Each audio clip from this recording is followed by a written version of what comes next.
Bueno, en esta semana hablaremos acerca de lo que es la parte de la adolescencia en crisis y seguramente ustedes en algún otro momento hayan visto esta parte de lo que es la adolescencia. Sabemos que hay diferentes autores que mencionan y hablan acerca de la adolescencia. El rango de edades para poderlo clasificar varía mucho dependiendo el autor, dependiendo la temporada en la que ellos hayan hecho sus estudios. Se ha visto hoy en día que la adolescencia o la preadolescencia empieza cada vez más temprano, considerando ya niños de entre 7 y 8 años como preadolescentes. Y que bueno, este factor o esta dinámica que se ha visto tiene mucho que ver con cuestiones sociales, con cuestiones culturales, y también con la parte de la alimentación, con el tipo de, de estímulos de los medios de comunicación, han hecho que los jóvenes empiecen a comportarse como adolescentes de forma prematura. Voy a compartirles una presentación que hizo una alumna, nada más para poder pues, mencionar algunas cosas que ustedes ya seguramente ya han visto en algún otro momento. Sobre cambios, ¿no? Pues, ¿qué es la adolescencia? Bueno, pues sabemos que hay una adolescencia temprana, intermedia y una adolescencia tardía, más o menos entre los 11 y 24 años de edad, ¿no? 11 años muy temprano, 24 años ya muy tardío, y que bueno, pues esto tiene que ver con cambios de dos tipos. Antes se hablaba de la parte física y de la parte emocional, o de las modificaciones que había a nivel biológico. Hoy sabemos que hay otros factores que influyen, como la parte social, las expectativas de la sociedad. Sabemos que en algunas culturas, pues esto tiene que ver con el tipo de religión o con el tipo de costumbres de las regiones, por lo que se da pues a veces de una forma más anticipada en algunas localidades, dependiendo de sus costumbres, que tiene que ver con una cuestión física. Sabemos que tiene que ver con una maduración, y que bueno, pues esto básicamente tiene que afectar con la hormona de crecimiento, tanto en hombres como en mujeres, genera cambios que ustedes ya vieron seguramente en la primaria, en la secundaria, las características físicas que se dan, tanto en varones como en mujeres, y la parte también de los pensamientos, ¿no? Que tiene que ver con la parte cognitiva. La forma de pensar empieza a madurar, empieza a cambiar. Y esa parte tal vez no la hayan visto a profundidad, pero pues tiene que ver con que nuestro cerebro crece del lóbulo occipital a la corteza prefrontal, es decir, de la parte de atrás a la parte de adelante, y que las conexiones de redes sinápticas se empieza a dar de forma, en la medida que se va estimulando. Hagan de cuenta que yo siempre explico que es como un mango, ¿no? A veces tenemos un mango verde, a veces tenemos un mango entre verde y amarillo, y al final ya queda amarillo. ¿De qué depende esta madurez? Bueno, pues del tiempo, de las conexiones sinápticas. En nuestro cerebro tenemos redes, una serie de redes neuronales que hacen que nuestro cerebro vaya madurando. Las funciones más básicas que se encuentran en la parte occipital son se le conoce como cerebro primitivo, y este cerebro primitivo permite que nuestro cerebro vaya madurando principalmente con las funciones básicas. El cerebro primitivo se encarga de la respiración, del control del sueño, del instinto de la reproducción, de que late el corazón, de mantener la temperatura, de todas aquellas cosas básicas.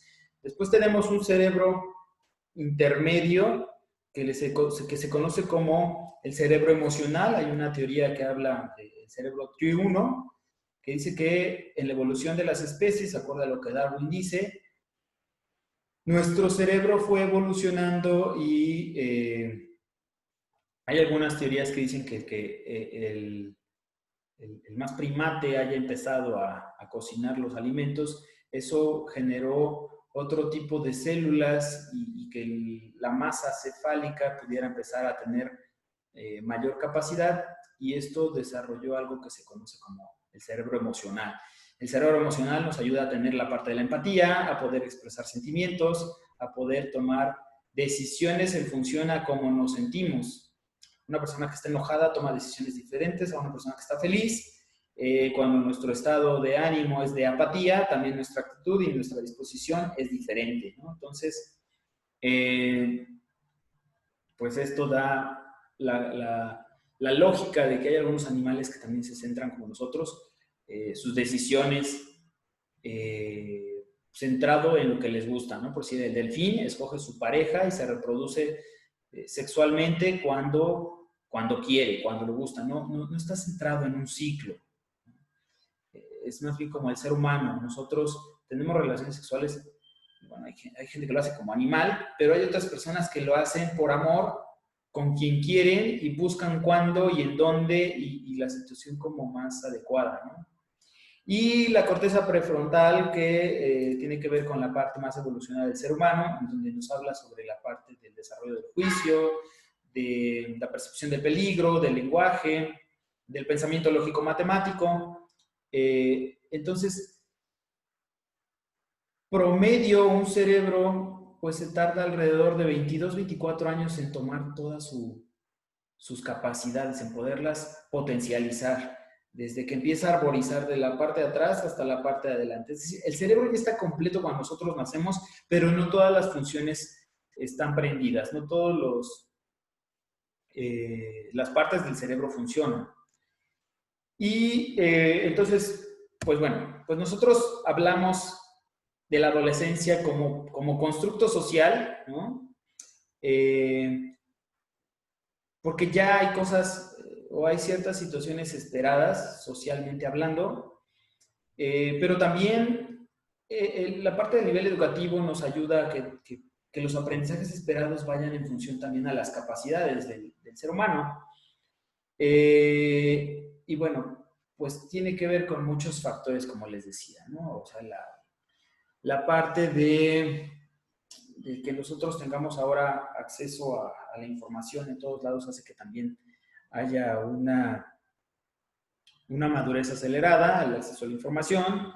Las situaciones políticas, religiosas, históricas, geográficas, son factores que influyen. El tipo de familia, ¿no?, que se tiene puede contribuir a esta parte del desarrollo o al estancamiento de la adolescencia, dependiendo si el tipo de familia en la que vive es una familia unida, amorosa, cariñosa, con buena calidad de tiempo, o si al revés fuera una familia negligente, que abandona, violenta, divorciada, con pocos recursos económicos, emocionales, intelectuales, pues también será un factor de riesgo, ¿no? El desarrollo físico, bueno, pues hay muchos cambios que ustedes ya han revisado en muchas ocasiones y que tiene que ver ya también con una cuestión biológica. Hay gente que a sus 7, 8, 9 años ya está pues como que en esta etapa de la adolescencia y vemos que a lo mejor la voz, el vello facial, el tipo de cuerpo ya es de un adolescente, mientras que hay otros que tienen 12, 15 años y todavía tienen cuerpos de niños y todavía piensan como niños. Y bueno, pues aquí hablamos de dos tipos de hormonas, ¿no? De la hormona femenina, que ayuda en la parte biológica a la parte de la ovulación y al desarrollo de los senos en la mujer. Y lo mismo, ¿no? En el varón, la hormona masculina, que se encarga toda la producción de los espermas, de las erecciones, del engrosamiento de la piel, del vello facial, del ensanchamiento de los hombros, etcétera, etcétera, ¿no?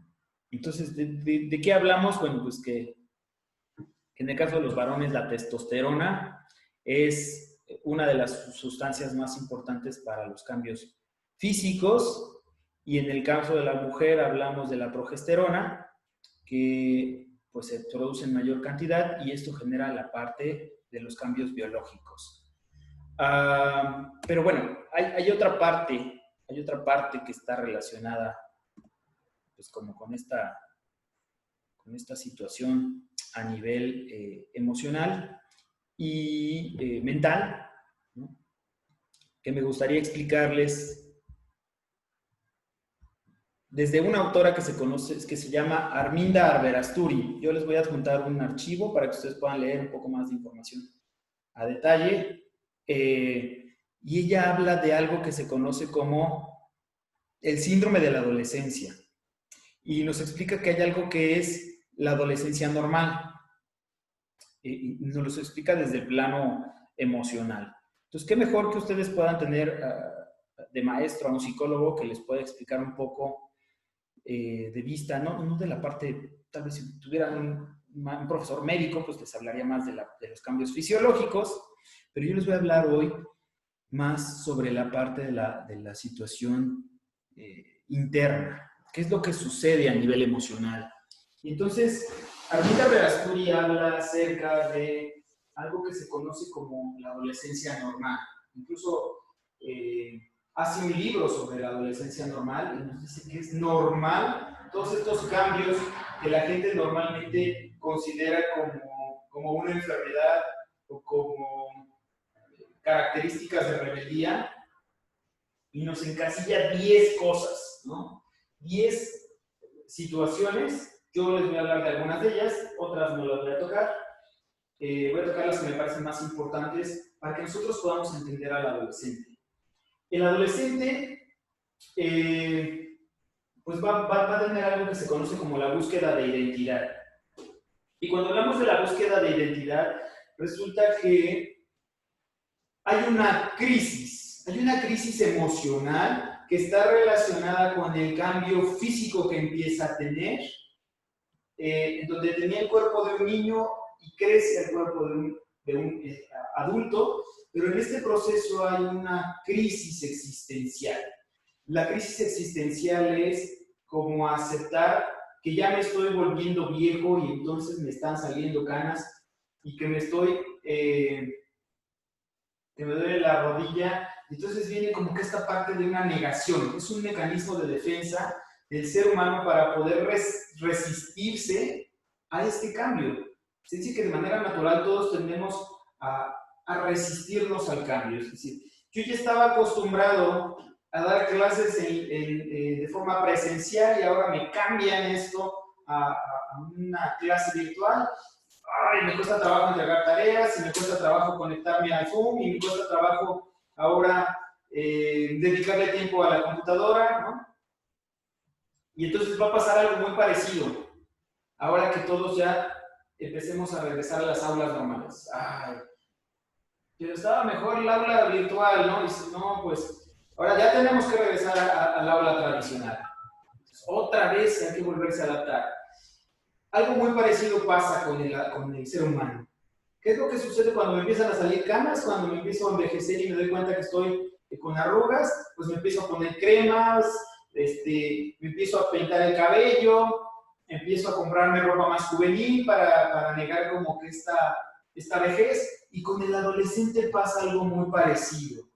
En esta búsqueda de identidad, yo siempre lo explico que es como poder empezar a identificar cuáles son los roles con los que más me acoplo. Por eso es que vemos que el adolescente es muy voluble en su temperamento y en su forma de ser.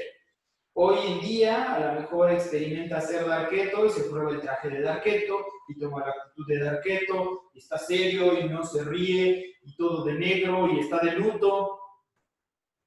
Pero después se da cuenta que también existen otros roles, otras identidades que puede asumir, y entonces busca a lo mejor la de ser, no sé, reggaetonero.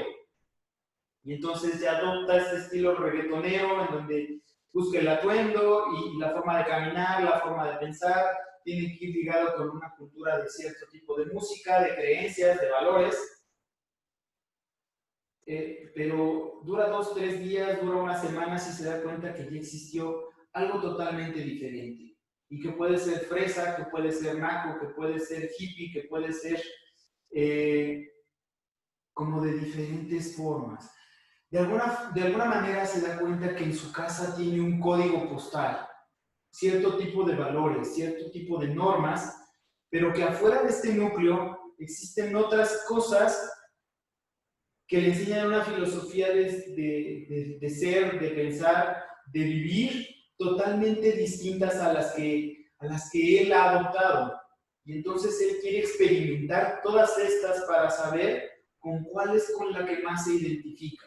Al final de esta crisis de identidad, lo que va a hacer va a adoptar esa nueva postura. Y a veces es una mezcla de un montón de cosas. Entonces, en esta búsqueda de identidad, a veces decimos, pues es que están locos. ¿Por qué? Porque trae un montón de aretes, porque ya se pintó el cabello de verde, porque ahora el cabello se lo dejó bien largo, o porque a la vez ya se tuzó y ya tiene un tatuaje. Está tratando de asumir un rol con el que se sienta cómodo, no nada más en la parte física, sino también en la parte de la ideología. Es como un chip. Y junto con este chip, pues vienen ciertos valores. Entonces, vamos, ustedes tienen hijos y han pasado por esta etapa, o están pasando por esta etapa de la adolescencia, podemos decir, es normal. Es normal que experimente con otro tipo de cosas. Es lo más esperado e incluso psicológicamente es lo más sano. ¿Por qué? Porque al final va a poder adoptar sus propias convicciones, sus propios valores, su mismo sistema, su propio sistema de creencias que le va a ayudar a poderse identificar como sí mismo y a tratar de que él se sienta único e irrepetible. Entonces, esta parte, no crean que la moda del piercing, la moda del tatuaje, la moda de cierto tipo de ropa o cierto tipo de música le va a durar toda la vida. No, solamente como su nombre lo dice, es una crisis y esa crisis va a pasar. Hay mucha gente que habla de que es como una enfermedad, pero Armita nos dice que esto es algo normal, que al revés, sería de preocuparse si nuestro adolescente no tiene esas inquietudes a nivel emocional. ¿Por qué? Porque entonces todavía no está cambiando, todavía no está creciendo. Y también es normal que haya gente que no exprese este tipo de cambios o de modificaciones. Porque estoy casi seguro que algunos de ustedes dirán, bueno, yo en mi adolescencia ya no pasé por eso, yo era tranquilita o yo era obediente, pues yo seguía las reglas.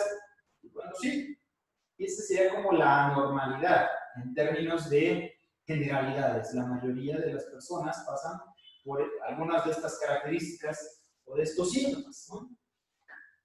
Hay algo que se conoce como la tendencia grupal. La tendencia grupal nos dice que el adolescente va a empezar a prestar más atención a lo que dice su grupo de pares, los amigos, que a lo que dicen los papás, que a lo que dicen sus líderes, como podrían ser los profesores, o como podrían ser a lo mejor algunos maestros no sé, de sus actividades extraescolares, que pueden ser actividades deportivas, actividades de algún idioma o incluso clases en alguna iglesia o de algún tipo de habilidad artística, van a tratar de llevar la contraria. Entonces, se dan cuenta que hay otras formas diferentes de pensar y buscan ellos mucho esta aceptación por parte de sus amigos.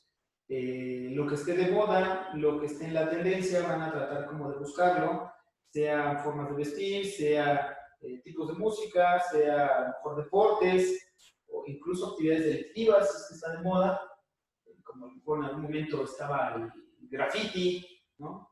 Empezar a hacer rimas de hip hop, son tendencias que son momentáneas y que le van a ayudar a tranquilizarse emocionalmente. De alguna forma, no soy el único raro ni el único fenómeno como adolescente, sino que hay otros. Y ellos sí me entienden, y ellos sí me escuchan, y ellos sí me comprende, y entonces yo busco esta tendencia a sentirme aceptado, pero por los de mi misma especie, ¿no? Por el grupo de raros que son igual que yo. Hay una búsqueda de identidad en la parte de la actitud del servicio social. Voy a tratar de sentirme útil. Este rol social me ayuda también a que yo pueda identificar para qué soy bueno. Una de las características importantes es la parte de la productividad. El adolescente necesita sentirse independiente, quiere sentirse autosuficiente, quiere sentirse útil para la sociedad. Por eso es que es común que empiece a lo mejor a hacer servicio en algún albergue, en algún orfanato, o que empiece a ayudarle a lo mejor a algún maestro de natación a hacer su mano derecha, o a lo mejor a buscar prestar un servicio de niñera para poder tener un poco de dinero y con ese dinero comprarse las cosas que necesita. Quiere sentirse útil. Entonces, es muy importante que al adolescente también se le dé esta tarea en donde él pueda sentirse útil en casa, útil en la sociedad, útil en la parte económica. Ahí quiere que se le incluya. Y en esta parte del servicio social es muy bueno que entonces siempre tenga un pasatiempo para que toda esa energía que no está como de forma canalizada, sino que está como toda desbordada, la pueda enfocar en algo que le guste. Si le gusta reparar autos, pues órale, ayúdale al ojalatero, ¿no? Y entonces le va a ayudar a desarrollar un potencial. Que su mente esté ocupada, que haga un ejercicio, que haga un deporte, que desarrolle un idioma, que tenga a lo mejor la facilidad para poder ayudarle a otras personas, siendo tutor o siendo guía de alguna materia o de algo que se le facilite. Esto le da un lugar en la sociedad y le da una identidad también a nivel social. La evolución sexual, ¿no? Hay algo que a mí me gusta mucho en la parte psicológica sobre la parte de la explicación de lo que pasa a nivel sexual. El adolescente pasa por diferentes fases y en algún momento, hablando como de la parte de la evolución de la identidad sexual, que era algo que nosotros veíamos, si no mal recuerdo, en la parte de la psicología, las etapas psicosexuales, un punto que lo va a llevar a la madurez es ir de la masturbación, o sea, del autoconocimiento, y veamos la masturbación como me estoy conociendo, a ver, ¿cómo funciona ahora mi pene? ¿Por qué se pone duro? ¿Cómo funciona mi vagina? ¿Por qué está cambiando? Entonces viene del autoerotismo, de la autoexploración, que yo podría decir es algo normal. El que un joven de esta edad vea pornografía es como empezar a identificar cómo funciona su cuerpo y cómo su cuerpo funciona con el cuerpo de la otra persona y cómo esta parte es complementaria. Entonces a veces lo pensamos como que es morbo. No, el adolescente lo que está tratando de entender es esta parte de la reproducción sexual, esta parte de su cuerpo, por qué está cambiando su cuerpo y por qué el cuerpo de la otra persona también está cambiando. Entonces sí hay una carga hormonal, pero también hay una modificación en la forma de pensar, en la forma de ver las cosas. Y en esta parte es, me exploro, y el famoso faje es exploro al otro, ¿no? Exploro mi cuerpo, ahora voy a explorar el cuerpo del otro para ver cómo es. Entonces veo que el otro no tiene lo mismo que yo tengo físicamente. El tener un novio o una novia me ayuda a que yo pueda identificar cuáles son las diferencias, pero palpables. Ajá. Y en esta evolución vamos a llegar del faje a la relación coital. Entonces podemos decir que cuando ya tiene la habilidad de poder tener contacto sexual con el otro, ya empieza a estar maduro en la parte psicológica, para poder, porque ya lo entiende, ya entiende cómo se da esta evolución en la parte sexual. A mí me llama mucho la atención, hace poco le decía a mi hijo, ¿por qué no quieres que me acerque a tu mamá? Y me decía, bueno, es que, fíjense, él tiene 8 años, ¿no? Decía, es que yo ya no quiero tener más hermanos. Ay, ¿por qué crees que tú, si me acerco a tu mamá, vas a tener más hermanos? Y dice, bueno, pues es que cuando ustedes se juntan y juntan sus pancitas, así nacieron mis otros 2 hermanos. Entonces, la lógica todavía no existe de cómo se da la reproducción.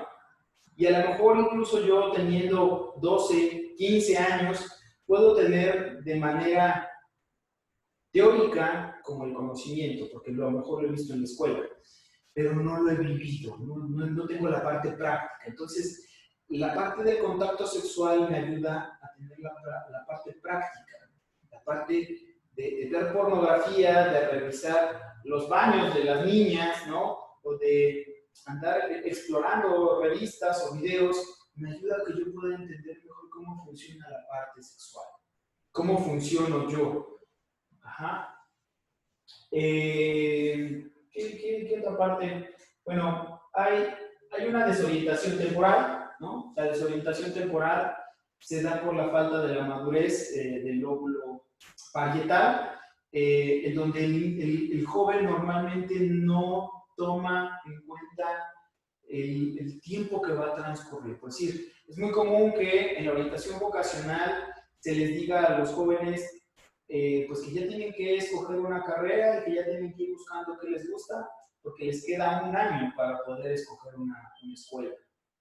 Y a lo mejor en esta desorientación temporal piensan, ay, falta todavía muchísimo. Híjoles, pues tengo todavía mucho tiempo. Y a lo mejor no es cierto, a lo mejor sabemos que no es tanto tiempo porque en ese ciclo tiene que encontrar una escuela, tiene que hacer un examen, tiene que pasar un proceso de inscripción y que a lo mejor en ese año se le va a ir toda esa parte para poder tomar la decisión. Entonces, en esta parte de la desorientación temporal, es muy común que el adolescente también, pues a lo mejor un día antes está lavando su ropa porque al otro día, pues tiene que ir a la escuela. Entonces estuvo viernes, sábado y domingo, pero el domingo por la noche se le ocurre que tiene que lavar la ropa porque ya, ¿no? O el lunes por la mañana está buscando la tarea porque pues tiene que entregarla en ese momento. ¿Por qué si tuviste tantos días, por qué no calculaste o por qué no tomaste en cuenta esta parte de la planeación? Porque no existe, cognitivamente no existe todavía esta parte de la planeación, de la percepción del peligro. Ajá, si existiera no habría tantos embarazos no planeados, porque pues está desorientado, ¿no? Está desorientado en cuanto a los riesgos, en cuanto a los alcances que pueden tener sus acciones. Tiende a ser muy intelectual o a fantasear, ¿no? La intelectualización se vuelve como un mecanismo de defensa, y entonces busca de razonar todo lo que tiene a su alrededor. Si ustedes tienen algún adolescente cerca, se darán cuenta que él normalmente busca argumentos intelectuales, ¿no? Si yo le digo a mi hijo, oye hijo, por favor, evita tirar tus zapatos. Sí, pero tú también, porque mira, la otra vez ahí dejaste tus chanclas y tampoco las acomodaste. Tú me dices de algo, pero tú... Entonces, este es un discurso muy intelectual en donde busca argumentos lógicos, más razonados. Ponerse a discutir con un adolescente es complicado porque va a encontrar nuestros puntos de debilidad y los va a tratar de confrontar con nuestros propios valores o con las cosas que nosotros le estamos pidiendo. Y tiende mucho a la fantasía, también tiende a una parte como regresiva en donde no sé si han visto que hay muchos adolescentes que traen su mochila de Bob Esponja y que tienen a lo mejor cosas así muy absurdas. Son como etapas de regresión, ¿no? Traen su playera de a lo mejor una manga de anime que les gusta mucho y tienden a juntar tarjetas o tazos o a intercambiar piedras o a lo mejor a jugar videojuegos como si fueran unos niños. Entonces es esta etapa que se le conoce como etapa de ambivalencia, de contradicción, en donde quiere ciertas cosas de adulto, pero también adopta otras ideologías de niño. Tiene cambios de humor, ¿no? Su forma de pensar se vuelve pues como ambivalente, y también emocionalmente nos damos cuenta que a veces está enojado, a veces está triste, y que tiene que ver con pues con estas modificaciones que hay en su entorno. Hay una crisis religiosa, ¿no? Si nosotros somos de una familia ortodoxa, con sistemas, no sé, budistas, entonces voy a empezar a experimentar en el catolicismo. Si si tendemos mucho a la parte del catolicismo, bueno, pues entonces me voy a ir al mormonismo, o voy a buscar a lo mejor otras ideologías que choquen, que contrasten con esta parte de las creencias o de los valores de la familia. No es por llevarme la contraria, es por tratar de entender en qué va a creer. Mis papás creen en esto, ¿y yo en qué quiero creer? ¿Yo creo en esto o no creo en esto? Pero para poder tener una convicción segura de cuáles son mis creencias, necesito explorar cuáles son las creencias que existen y en qué otras cosas cree el mundo. Entonces, de pronto, a lo mejor, mi crisis religiosa me lleva a que ahora voy a ser vegetariano, o que ahora a lo mejor voy a vivir de una forma más sencilla, sin tanta tecnología, o que a lo mejor ahora voy a adoptar, pues no sé, creer en la santería, y que entonces es una forma de, pues tratar como de reivindicarme. Todas estas características me van a empezar a llevar como a la parte de ser autosuficiente. El adolescente quiere sentirse independiente, y es por eso que también va a tratar de separarse de los papás. Entonces, tiende más hacia sus amigos, hacia los grupos, y se va a separar más de los padres. Entonces, tenemos una boda, tu tía se va a casar, pero ya a él no le interesa, ya no quiere ir, ya no le gusta, prefiere estar con la novia. O tenemos una reunión familiar y prefiere a lo mejor irse con sus amigos, o ya quedó con sus amigos de ir a tal cosa, a irse al cine. Entonces nos vamos a empezar a dar cuenta que hay una división. Busca esta parte de la individualidad para poder crear su propio sistema de creencias. Si nos damos cuenta desde aquí, lo que dice Armida Verasturi es, esto le va a ayudar a independizarse. Si un adolescente no pasara por esto, entonces no podría llegar a la etapa adulta, psicológicamente, ¿no? Entonces, que no nos sorprenda que hay muchas personas que a lo mejor tienen 30, 40, 50 años y siguen viviendo en casa de sus padres y todavía dependen emocionalmente, no en la parte económica, y siguen siendo unos niños. Porque ustedes verán que hay adultos que todavía tienen como cierta dependencia, cierta dependencia emocional, no han madurado en la parte interna. ¿Cuál es la parte interna del ser humano, psicológicamente hablando? Esa parte que me da seguridad para poderme independizar, para poder sentirme autosuficiente. Entonces, pues a lo mejor todavía mi mamá me tiene que hacer de comer, todavía me cuida a la niña y la lleva a la escuela, todavía me hace la cama, me lava la ropa, para ayudarme, porque a lo mejor hay alguna justificación lógica. Bueno, pues es que se separó, pues pobrecita de mi hija, tiene muchas cosas que hacer, yo le estoy ayudando aquí con el mandado, a mí no me cuesta nada pues echar una pechuga más y hacer la comida, y además pues mi nietecita, ¿no? Sí, pero no le ayudamos.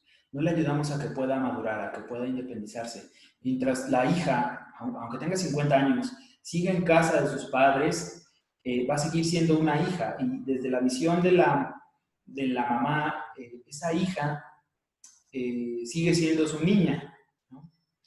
porque se quedó como con esa parte. Entonces, algo que nos ayuda a esta situación es que pueda independizarse, pueda salirse de casa y pueda hacer su propia familia. Eso es como lo ideal. ¿Qué tiene que ver esto con todo lo que hemos estado hablando a lo largo de la materia?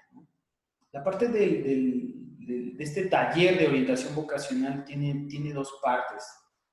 Una parte bueno, un taller está ligado con una parte práctica. Si ustedes se dieron cuenta mucho es de hacer cosas, de implementar cosas.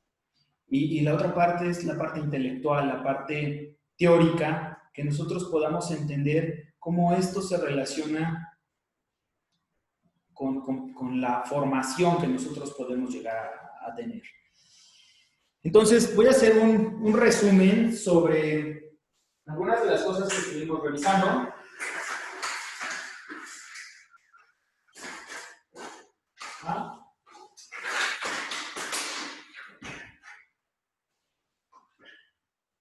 Y junto con esto, pues vamos a entender la parte de la adolescencia. Nosotros vimos, o hemos estado revisando a lo largo de este bloque, vimos la parte teórica sobre cuál era el rol del orientador vocacional, cómo sería la parte de la información, nuestra función es dar la información para que el adolescente pueda tomar las mejores decisiones, le va a ayudar a madurar justamente. Vimos cuál es la función de tener una entrevista para poder identificar el contexto, la parte social, la parte del entorno, pero también vimos algunos cuestionarios. Y estos cuestionarios están ligados a la parte de, por si vimos el cuestionario de preferencias, ¿no? ¿Cuáles son las cosas que le gustan y cuáles son las aptitudes, para qué es bueno? Vimos en el CIPSA, además de algunas profesiones, vimos también lo que tiene que ver con la parte del valor social y el valor económico. ¿Qué carreras tienen más peso a nivel social y a nivel económico? El cuestionario de inteligencia, Purdue, Dominos, Raven, que son factores que nos pueden ayudar a poder determinar con las habilidades intelectuales que posee el joven para poder desempeñar una profesión o no. Y vimos algunos criterios o algunas características para detectar daños orgánicos o no orgánicos, podría ser, ¿no? Como es el Mini Mental, que nos va a ayudar a determinar si la persona está en sus facultades mentales pues, bien, coherentes, está ubicada en tiempo, espacio y persona, si tiene algún trastorno posible de ansiedad o de depresión y que podamos descartar como esa parte de enfermedad mental, y un instrumento que se llama Cliver, que nos puede ayudar a identificar más o menos con qué perfil nosotros podemos contar cuando una persona pues entre a un trabajo o cómo se comporta normalmente en condiciones óptimas, bajo presión y cuando está motivado, ¿no? Si nosotros juntamos todos estos factores, entonces podemos tener como toda la parte de la integración. ¿Qué es lo que vamos a hacer? Pues nuestra intención es que nosotros podamos hacer un pequeño resumen de cuáles son los resultados que obtuvimos en cada una de estas cosas, de nuestra propia observación, para que entonces podamos identificar cuáles son las áreas de oportunidad. Entonces, en esta parte de la integración, lo que nosotros buscamos es que podamos crear la entrega de resultados y poder hacerle una devolución. Yo sé que algunos de ustedes tienen inquietudes sobre cómo vamos a hacer esta devolución o cómo vamos a hacer esta entrega. Y bueno, la parte como más sencilla para poder hacer una devolución es, número uno, vamos a tratar de identificar los puntos más relevantes de mi entrevista. ¿Cuáles son las cosas más importantes que yo tengo en mi entrevista? A lo mejor aquí en la entrevista salió pues una dinámica familiar, ¿no? Me ayuda a evaluar un desempeño familiar. ¿Cuáles son los recursos con los que cuentan? Y ¿Y cuáles son los recursos a lo mejor económicos, del apoyo de la familia, lo que le interesa, en lo que es bueno, la parte social y la parte económica y el grado de inteligencia? Ya que nosotros tenemos esta parte, entonces ahora sí podemos sugerir o recomendar. Y aquí el CIPSA nos va a ayudar mucho a que nosotros podamos hacer una devolución, porque tenemos una lista de cosas que salieron, de áreas de oportunidad, ¿no? Por si vamos a ver profesiones que no tienen ni siquiera idea de qué se trata, ¿no? Y entonces ahí nosotros podemos desglosar un breviario sobre cuáles son las funciones de esas áreas, ¿no? Por decir, si alguien no sabe qué hace un administrador contable, bueno, pues le ponemos ahí una pequeña descripción de cuáles son las funciones de un administrador contable, sobre todo si es en un área en la que a lo mejor hay fortalezas porque hay más interés. Y entonces nosotros también vamos a corroborar, bueno, el grado de inteligencia normal a superior va a tener facilidad, muy probablemente hay un buen pronóstico para que pueda desempeñar una profesión, una carrera, pero si el coeficiente intelectual es inferior al término medio, le va a costar más trabajo, va a ser un poquito más difícil. No quiere decir que no lo vaya a hacer, pero le va a costar un poco más de trabajo. Y si ya es deficiente o está por debajo de la media, pues a lo mejor podemos recomendarle otro tipo de cosas, ¿no?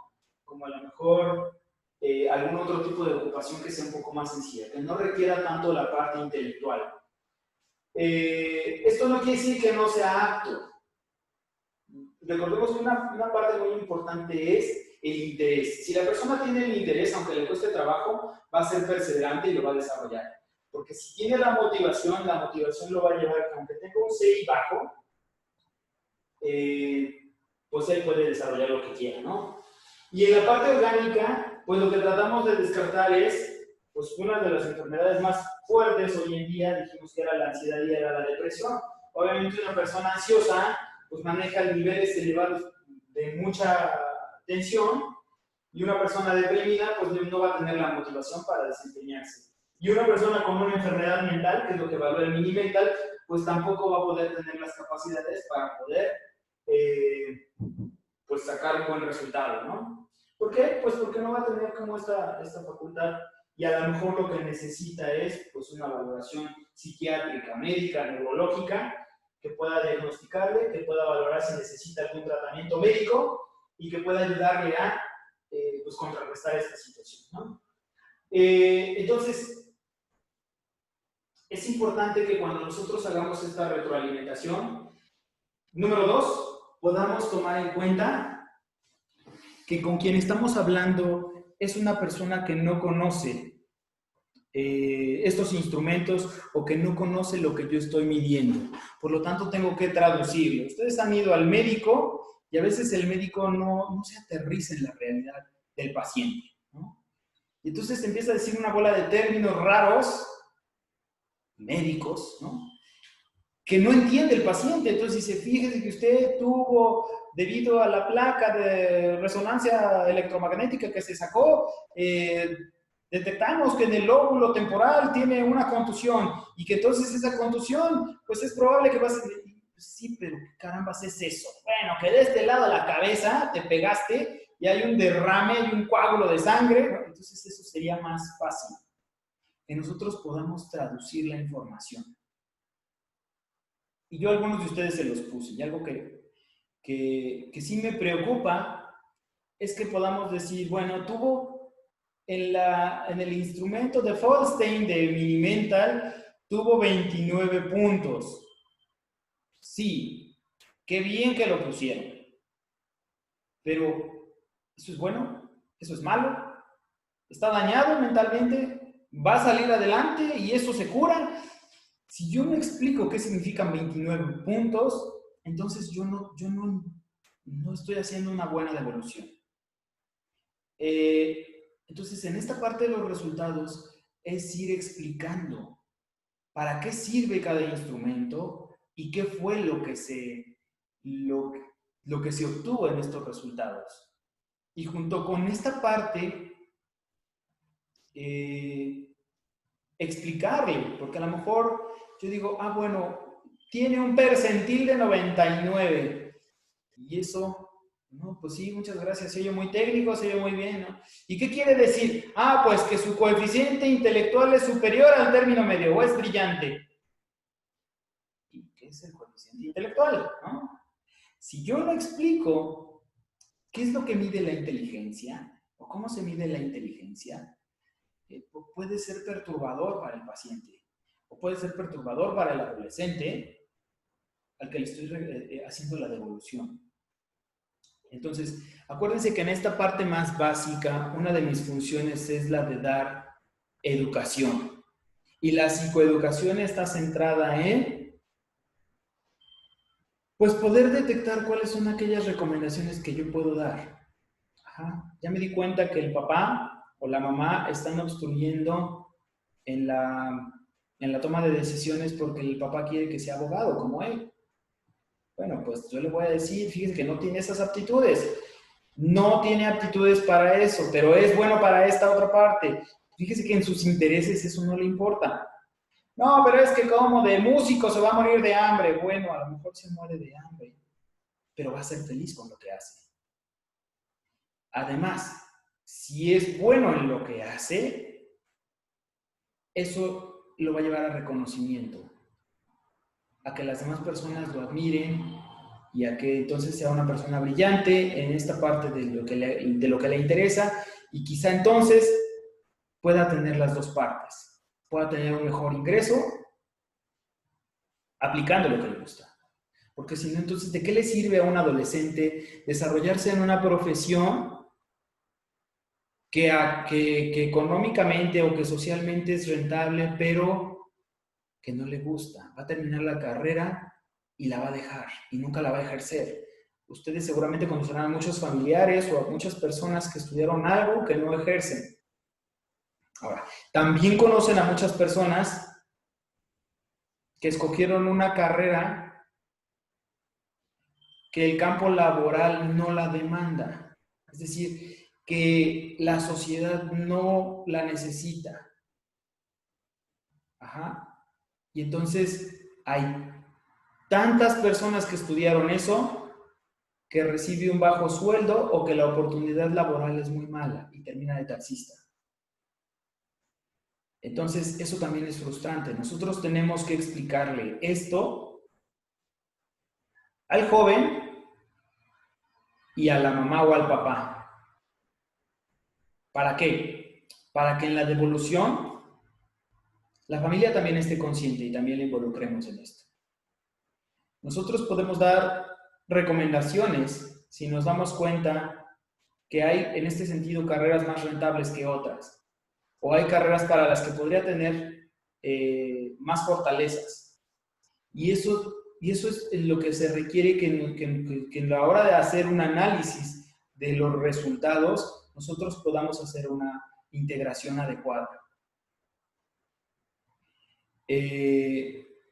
Porque cuando hacemos una integración adecuada y lo podemos y le podemos explicar cómo leer estos resultados, entonces va a ser más claro para la persona.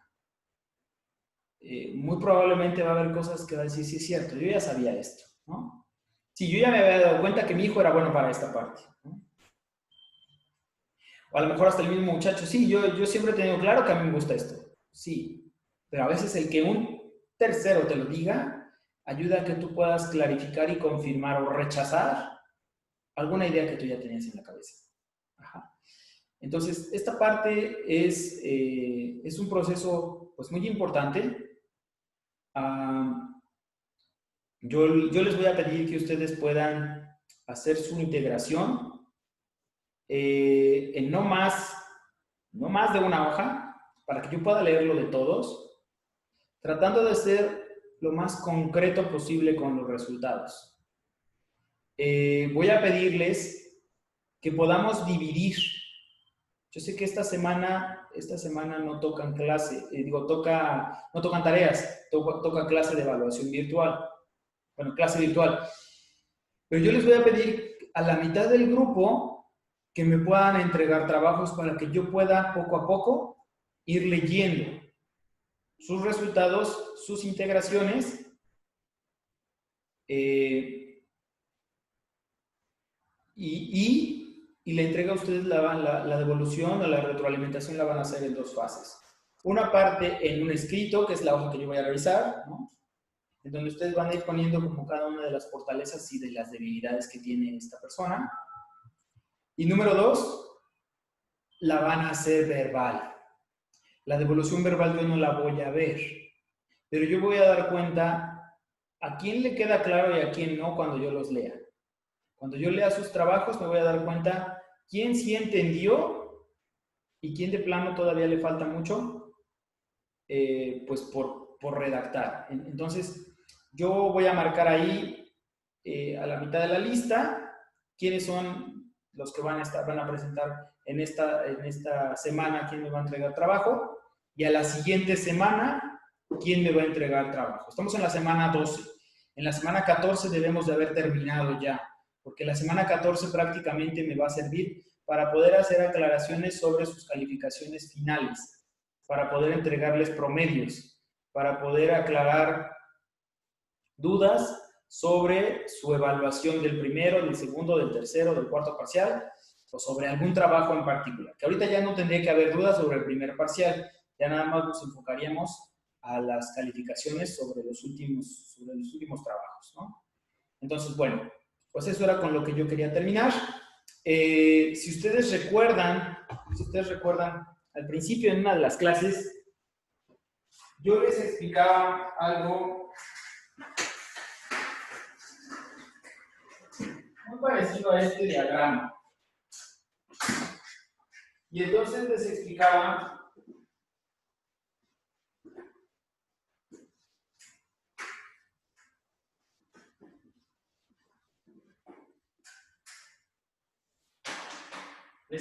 que nosotros éramos seres biopsicosociales. Ajá. Entonces, para poder hacer una evaluación, una orientación vocacional, nosotros debemos de considerar factores psicológicos, factores biológicos y factores sociales. Ajá. En los factores psicológicos,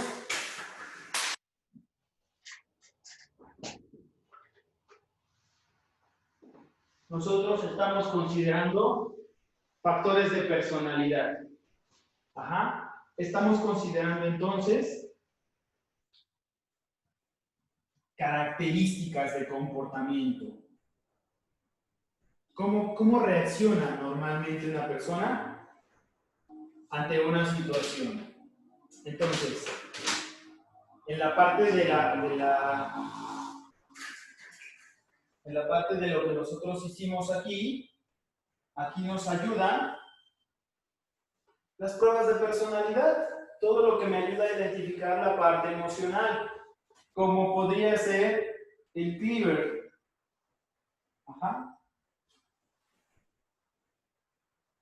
Bueno, lo conocen como DISC, ¿no? ¿Cómo se comporta la persona? En la parte psicológica nos ayuda a entender su forma de pensar cuando nosotros tuvimos aquí la entrevista.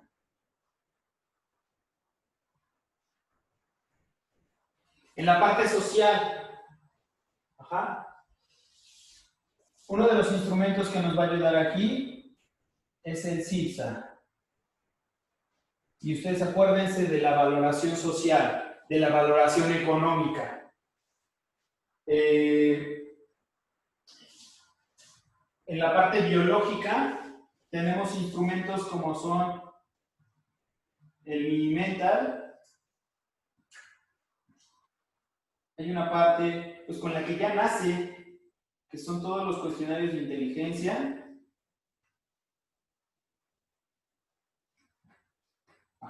Que nos ayudan a identificar no hay daños mentales y qué tipo de coeficiente intelectual tiene. Este coeficiente intelectual ya está algo dado, ya es algo genético. Hay niños que son brillantes y que el papá a lo mejor pues no tiene un sentido común, ¿no? Aquí en la parte biológica también estamos descartando posibles daños como trastorno de ansiedad, ¿no? El trastorno de depresión. Tenemos entonces que nosotros mucho de lo que hicimos estuvo centrada en esta parte para conocer su forma de pensar, con la parte de las preferencias, ¿no? Cuestión de preferencias, con la parte de las aptitudes. ¿Qué otra cosa?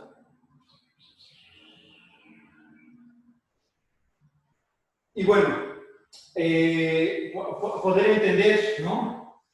¿Qué cosas o qué aspectos pueden tener aquí más peso? En la parte de la entrevista también aquí vamos a valorar cuáles son las cosas importantes para los papás, para la mamá, para la familia, para el mismo entorno en el que vive, y de esta forma poder entender que cuando hacemos la orientación vocacional estamos mezclando estas tres diferentes círculos o esferas del ser humano, tanto la parte biológica con la que nace, como la parte social, el entorno en el que se desarrolla, los recursos económicos, las situaciones sociales, políticas, religiosas, geográficas, de lo que ya habíamos hablado al principio, y la parte psicológica. Por eso es que aquí, en esta última parte es donde entra el entender la parte de la adolescencia, ¿no?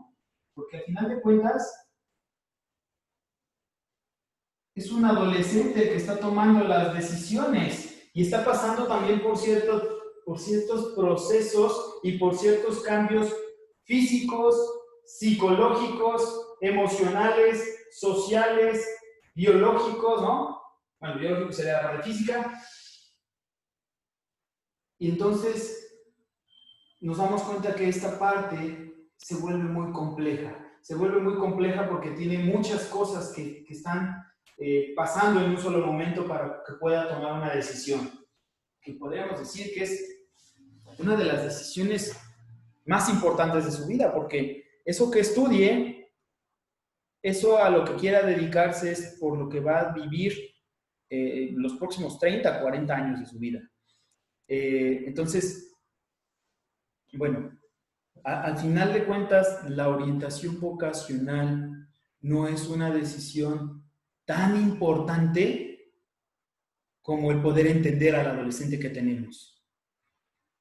Porque a veces pudiera tener aquí una crisis existencial o una crisis de identidad. No sabe si le gustan las mujeres o le gustan los hombres. No sabe si quiere estudiar o no quiere estudiar. Y a lo mejor esa es parte de nuestra ayuda. Decir, bueno, está bien que no quieras estudiar, pero tenemos que hacer una planeación de vida, ¿no? Si tú no estudias, ¿qué vas a hacer de aquí a 1 año? ¿Y qué vas a hacer de aquí a 3 años? ¿Y qué vas a hacer de aquí a 10 años? Para que puedas ser autosuficiente. Y entonces yo le voy a ayudar a que pueda tomar una mejor decisión. Y bueno, pues eso era lo que quería compartirles en esta ocasión, en la clase. Les voy a adjuntar una presentación hecha por una alumna, una compañera de ustedes, que habla acerca de la parte que tenemos que revisar hoy sobre la adolescencia, sobre la crisis de la adolescencia. Y también les voy a adjuntar un documento que es un abstract del libro de Armin Darberstuy, donde vienen los puntos más importantes que mencioné al principio. Y bueno, pues muchas gracias por su atención y pues nos estamos viendo entonces en la clase de hoy.